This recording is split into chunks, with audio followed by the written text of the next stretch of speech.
Haryana public service commission ने conduct कराया 17 सितंबर 2024 को साइकोलॉजी मनोविज्ञान का सब्जेक्टिव पेपर। कैसा था पेपर, क्या सारी चीजें उसके अंदर थी, क्या इसका लेवल था, क्या ये आपके लिए इजी था, क्या ये आपके लिए डिफिकल्ट था, और उसी के साथ साथ क्या इसका असर रहने वाला है आपके आगामी असिस्टेंट प्रोफेसर एग्जाम के ऊपर, उस सब के बारे में बात करने वाले हैं आज हम इस वीडियो के अंदर।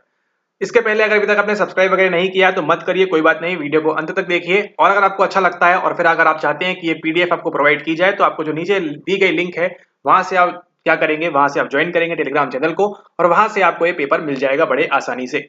ठीक है, क्योंकि ये जो पेपर था आपका ये थोड़ा सा आपका इजी से उठा के जो है एचपीएससी ने है आगे थोड़ा सा अपना जो है लेवल जो है स्तर बढ़ाया है अगर हम बात करें आपके 2023 से तो। ठीक है, तो अभी जो आप पेपर देखने वाले हैं ये होगा आपके 2024 वाला। ये देखिए फिलहाल वेबसाइट पे आया नहीं हुआ है यहाँ पर, ठीक है, लेकिन फिर भी आप लोग के लिए देखिए यहाँ पे सारे के सारे क्वेश्चंस अवेलेबल होंगे और जैसे ही ये वेबसाइट पे आ जाएगा तो आपको यहाँ पर सूचित कर दिया जाएगा।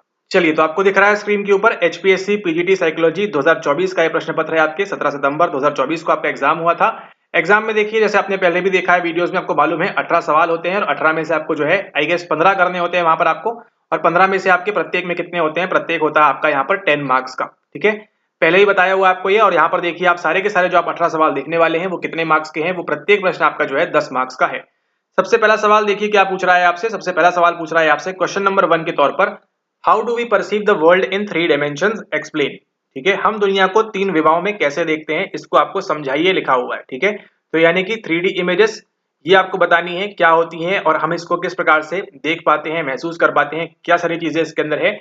अगर हम बात करें तो कहां से लिया गया है सवाल, सवाल लिया गया है आपके यहाँ पर 5th चैप्टर से, जो कि कौन सा है आपके 11th क्लास के एनसीईआरटी का। ठीक है, पीजीटी लेवल है, स्कूल लेवल है यहाँ पर, तो यहाँ तक तो कहानी ठीक है। 11th की एनसीईआरटी से संबंधित सवाल है, जितना अच्छे से आप इसको डिजाइन करके लिखेंगे उतने वहां पर आपके नंबर बढ़ने के चांसेस हैं, और आप आई होप आपने लिखा भी होगा। ठीक है, how do we perceive the world in 3 dimensions, 3D में इसको हम कैसे देखते हैं, 2D में क्या परेशानी आती है, इसको आप समझाना है आपको 10 मार्क्स के लिए।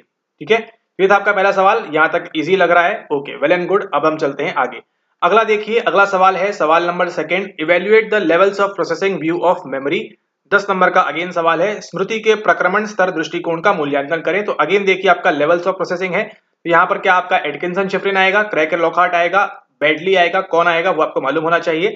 एंड देन उसी के साथ साथ जब हम बात करें आपके लेवल्स ऑफ प्रोसेसिंग के बारे में, तो उसके अंदर से एक और चीज जो है वो क्या है कि आपको इसको डायग्रामेटिकली अगर आपको बनाते आता है तो अच्छी बात है।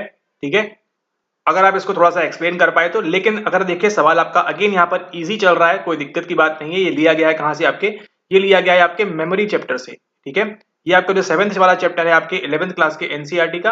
ठीक है, वहां पर आप देखने मिलेगा आपको लेवल्स ऑफ प्रोसेसिंग के बारे में। तो ये 2 सवाल तो फिलहाल आपके यहाँ पर आसान चल रहे हैं।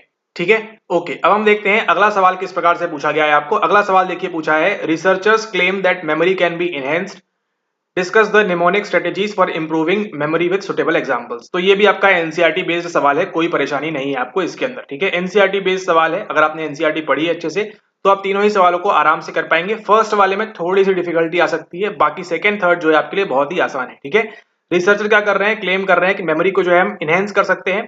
ठीक है, डिस्कस द निमोनिक स्ट्रेटेजीज आपके एनसीईआरटी में दिया हुआ है कौन कौन सी इस्तेमाल कर सकते हैं आप for improving memory, method of loci, mnemonic किस प्रकार से बनाते हैं आप, एक्रोनिम का इस्तेमाल करेंगे। ठीक है, विद सुटेबल एग्जांपल्स आपको देना है 194720142207। इसको आप चंकिंग वगैरह करेंगे, क्या क्या आपके पास मेथड्स हैं, विधियां हैं आपके स्मृति में वृद्धि करने के लिए, उस सबको आपको यहाँ पर मेंशन करना है। ठीक है, 10 मार्क्स के लिए आपको ये सवाल दिख रहा है। अभी तक हमने देखे हैं 3 सवाल, तीनों के तीनों ही सवाल आपके जो है एनसीईआरटी बेस्ड हैं, कुछ भी अभी तक यहाँ पर आपसे बाहर से नहीं पूछा गया है। ठीक है, ओके, अब यहाँ पर देखिए थोड़ा सा सवाल आपका जो है बाहर ये इन्होंने फेंकना स्टार्ट किया यहाँ से। ठीक है, क्वेश्चन नंबर 4 क्या बोल रहा है, व्हाट इज इंडक्टिव रीजनिंग।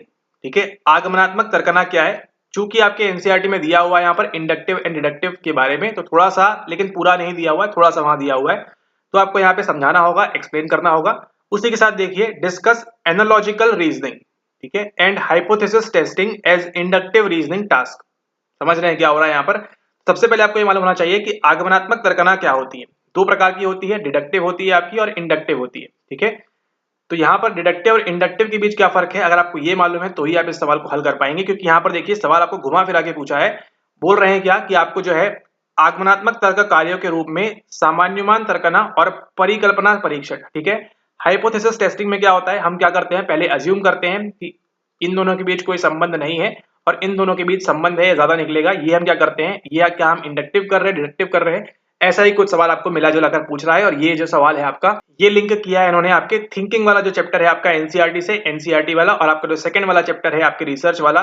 ठीक है, रिसर्च में देखिए हाइपोथेसिस टेस्टिंग ऐसे खास तौर पे मेंशन नहीं है, लेकिन इस सवाल के लिए आपका जो जितना डेटा आपको चाहिए वो आपको एनसीईआरटी में मिल जाएगा कि कैसे आप इसको टेस्ट करते हैं। ठीक है, अगर आपने मास्टर्स वगैरह किया है तो आपको थोड़ा बहुत आइडिया है कि हम किस प्रकार से इसकी टेस्टिंग करते हैं।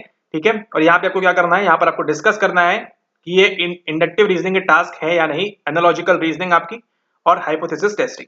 ठीक है, तो एनालॉजी वगैरह जहां पर आप देते हैं वो किस प्रकार से आप रीजन करते हैं, और यहाँ पर हाइपोथेसिस के अंदर क्या करते हैं, ये आपको बताना है कि आपका आगमनात्मक तर्क के अंदर होता है या नहीं। तो ये सवाल जो कह सकते हैं थोड़ा सा आपका डिफिकल्ट तरफ है ना, उन 3 घंटों में इनको सॉल्व करना थोड़ा सा ट्रिकी हो जाता है। ठीक है, इसको आप यहाँ पर ध्यान रखें, लेकिन ऊपर के 3 हम देखेंगे, यहाँ पर ऊपर के 3 बड़े ही आसानी से आप इसको कर सकते थे। ठीक है, तो पहला सवाल जो हमने देखा यहाँ पर थोड़ा सा डिफिकल्ट यहाँ पर नजर आ रहा है एज कंपेयर टू थर्ड।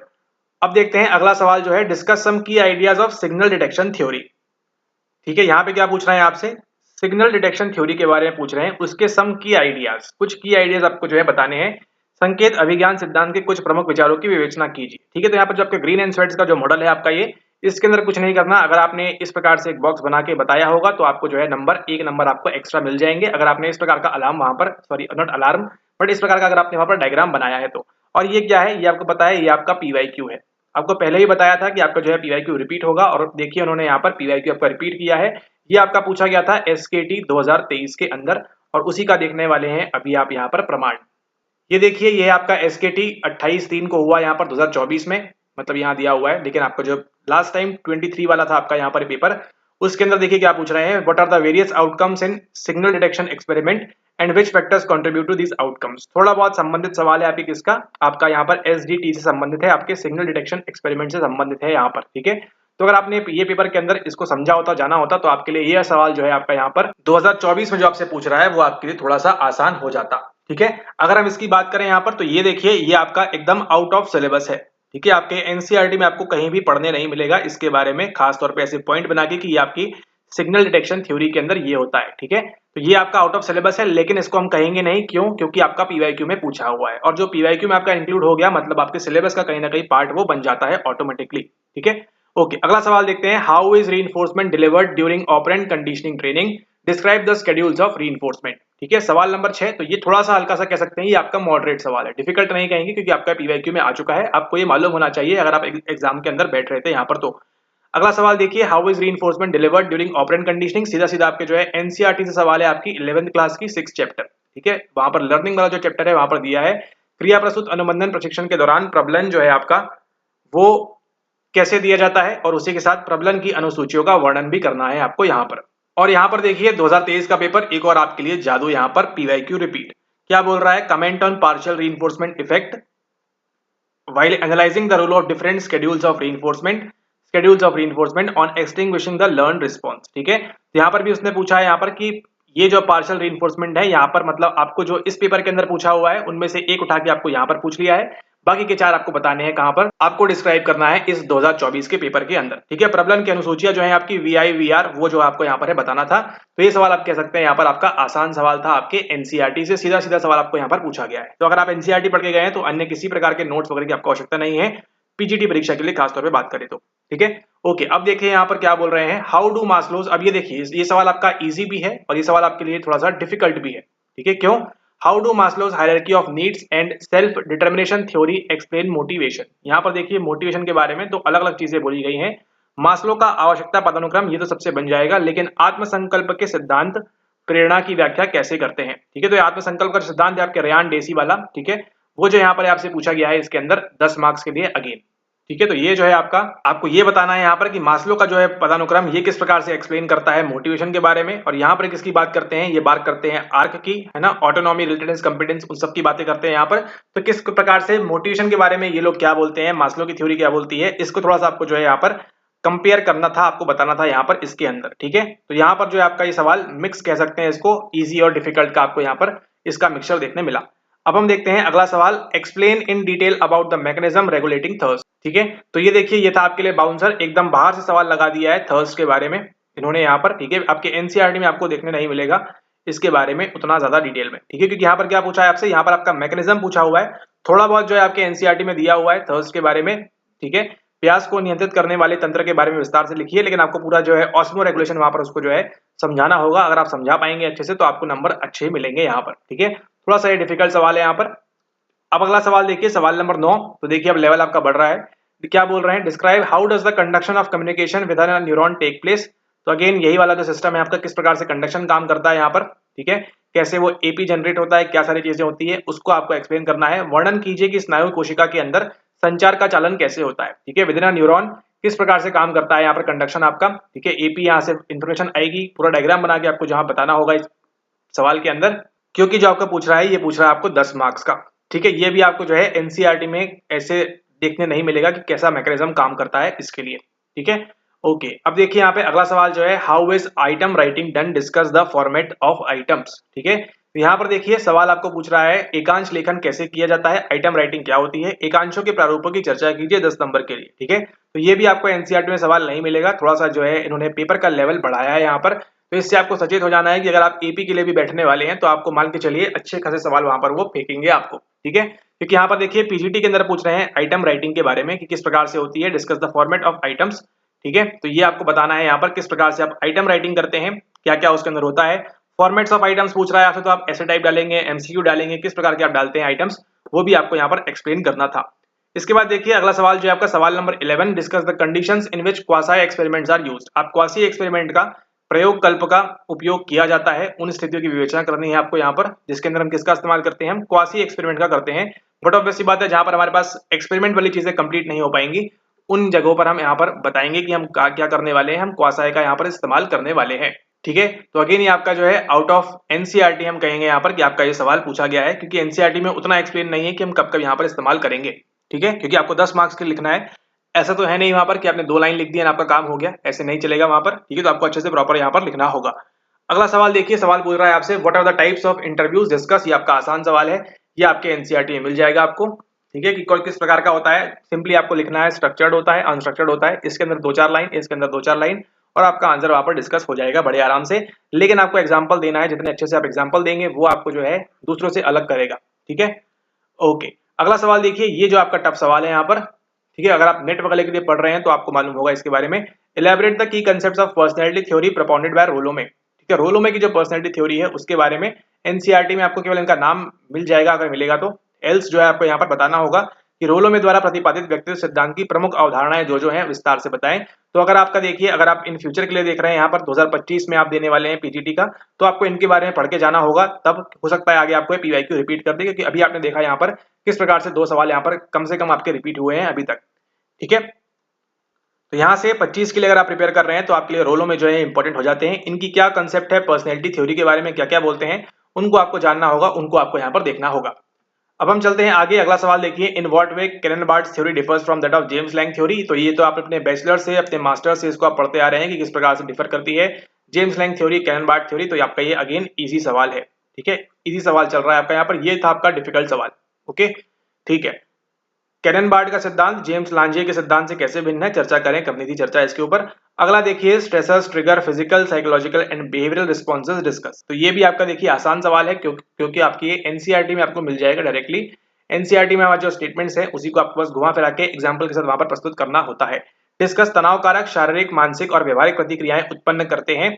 चर्चा करनी है आपको 10 मार्क्स के लिए कि अगर कोई भी तनाव है आपको तो उससे फिजिकल क्या क्या दिक्कत होगी, साइकोलॉजिकल क्या क्या दिक्कत होगी और बिहेवियरल यहाँ पर क्या क्या दिक्कत होगी। आपके तीनों जो कंपोनेंट है उसके अंदर किस प्रकार से दिक्कत होने वाली है उसको आपको यहाँ पर एक्सप्लेन करना है। अब अगला देखिए, अगला आपका जो अगेन ये पीवाईक्यू थोड़ा सा रिपीट है, यहाँ पर प्रॉब्लम सॉल्विंग से लिया हुआ है इन्होंने। यहाँ पर problem solvers encounter obstacles in problem solving, discuss the barriers in problem solving. आपको मेनली सवाल किस पे फोकस कर रहा है, आपको बैरियर कौन कौन से है प्रॉब्लम सॉल्विंग में उसको आपको बताना है, ठीक है। समस्या समाधान में अवरोधों पर चर्चा करनी है आपको इसके अंदर, ठीक है। समस्या समाधानकर्ताओं को समस्या समाधान करने में बाधाओं का सामना करना पड़ता है। ये केवल एक जनरल स्टेटमेंट है, ये सवाल नहीं है। सवाल क्या है, discuss the barriers in problem solving. समस्या समाधान करने के दौरान आपको कौन कौन सी दिक्कतें, कौन कौन सी आपको जो प्रॉब्लम्स है वो आती हैं, वो आपको बताना है इसके अंदर, ठीक है। ये आपका सवाल नंबर 16 है। थोड़ा सा आपका ये मीडियम लेवल का सवाल है, थोड़ा डिफिकल्ट भी नहीं और आपको ये बनना चाहिए सवाल। अगला सवाल देखिए, आपके लिए अगेन इजी सवाल आ रहा है, व्हाट इज ऑब्जर्वेशन लर्निंग पूछ रहे हैं आपसे यहाँ पर, ठीक है। ऑब्जर्वेशन लर्निंग आपका जो है प्रेक्षणात्मक अधिगम क्या है, बंडूरा के प्रयोग के प्रकाश में अपने उत्तर को विस्तृत कीजिए। तो आपको बंडूरा ने जो एक्सपेरिमेंट किया था उसको बताते हुए, उसको उल्लेखित करते हुए आपको जो है यहाँ पर इसके आंसर्स देना थे। ये सवाल आपके लिए अगेन जो है ये सुपर इजी सवाल आपका यहाँ पर हो जाता है। बंडोरा की ये जो ऑब्जर्वेशन लर्निंग है इसको आप पढ़ रहे हैं, बीए से मास्टर्स में पढ़ रहे हैं आप यहाँ पर, ठीक है। ओके, अगला सवाल देखते हैं। अगला सवाल क्या पूछ रहा है, discuss the contributions of Spearman and Thurstone in theorising about intelligence. ठीक है, तो आपको किस किस के बारे में बताना है, आपको बताना है स्पीयरमैन की जो टू फैक्टर थ्योरी है, थर्स्टन की जो प्राइमरी मेंटल एबिलिटीज है पीएमए वाली, है ना, उन्होंने आपको किस प्रकार से बताया, यहाँ पर इन्होंने क्या कंट्रीब्यूट किया इंटेलिजेंस की थ्योरी बनाने के लिए, वो सब आपको जो यहाँ पर है एक्सप्लेन करना है। ये आपको मिल जाएगा किसके अंदर, ये आपको मिल जाएगा आपके एनसीईआरटी के अंदर, ठीक है। डिफिकल्ट सवाल थोड़ा सा है क्योंकि इसको फ्रेम करना थोड़ा बहुत डिफिकल्ट हो जाता है, बाकी कंटेंट आपको मिल जाएगा एनसीईआरटी से, लेकिन आपको जमाना किस प्रकार से है क्योंकि सवाल क्या पूछ रहा है उसके नीड के अकॉर्डिंग आपको जो है आंसर्स लिखना होते हैं। बुद्धि के बारे में सिद्धांत बनाने में स्पीयरमैन और थर्स्टन के योगदान की चर्चा करें, इन्होंने क्या क्या योगदान दिया है उसके बारे में आपको बताना है 10 मार्क्स के लिए, ठीक है।